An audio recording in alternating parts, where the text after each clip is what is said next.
By election আৰু Karbi Anglong election যোৱাকালি announce কৰিছে অহা 8 জুনত হ'ব। আমাৰ কাউন্সিল এৰিয়াত এটা মাত্ৰ যিটো কনষ্টিটুৱেঞ্চি কাউন্সিল কনষ্টিটুৱেঞ্চিত আমাৰ ইলেকশ্যন হ'ব আৰু ইয়াৰ কাৰণে আমাৰ সকলো প্ৰস্তুতি আছে। আমি কম দিনৰ ভিতৰতে আমাৰ কেণ্ডিডেট ডিক্লেয়াৰ কৰিম আৰু বিপুল ভোটত জয় হ'ব। বাই ইলেকশ্যন আৰু কাৰ্বি আংলং ইলেকশ্যন যোৱাকালি এনাউন্স কৰিছে অহা 8 জুনত হ'ব। আমাৰ কাউন্সিল এৰিয়াত এটা মাত্ৰ যিটো কনষ্টিটুৱেঞ্চি কাউন্সিল কনষ্টিটুৱেঞ্চিত আমাৰ ইলেকশ্যন হ'ব আৰু ইয়াৰ কাৰণে আমাৰ সকলো প্ৰস্তুতি আছে। আমি কম দিনৰ ভিতৰতে আমাৰ কেণ্ডিডেট ডিক্লেয়াৰ কৰিম আৰু বিপুল ভোটত জয় হ'ব। नोंथाङा सरकारि साख्रि नागिरदोंना? नोंथांनि थाखाय मोनसे गोजोनथाव खौरां। नोंथांनि थाखाय दं एडुकेट पॉइन्ट, जेराव नोंथाङा सोलोंथाइ लानायनि गेजेरजों सरकारि साख्रिनि गुबुन गुबुन रोखोमनि गोब्राब आनजादफोरखौ उथ्रिसारनो हागोन आरो गावनि आथिङाव गसंथानो हागोन।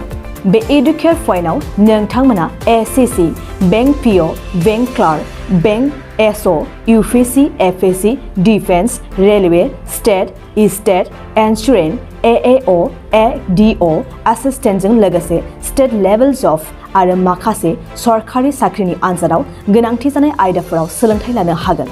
मख'नो गोनांदि बे सोलोंसालियाव साख्रिनिल' नङा, बेयाव एमबिए आरो सैनिक स्कुल बायदियाव एडमिशननि थाखाय एन्ट्रेन्स होनो थाखायबो सोलोंथाइ लानो हागोन।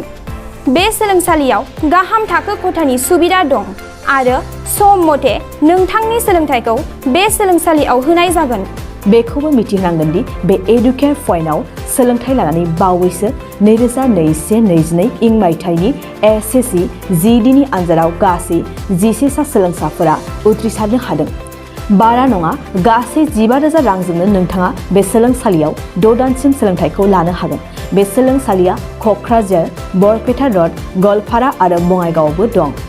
क'क्राझाराव सोलोंथाइ लानो गोसो गुदुं जानाय सुबुंफोरा 70020263133 9101536360 70020263133 9101536360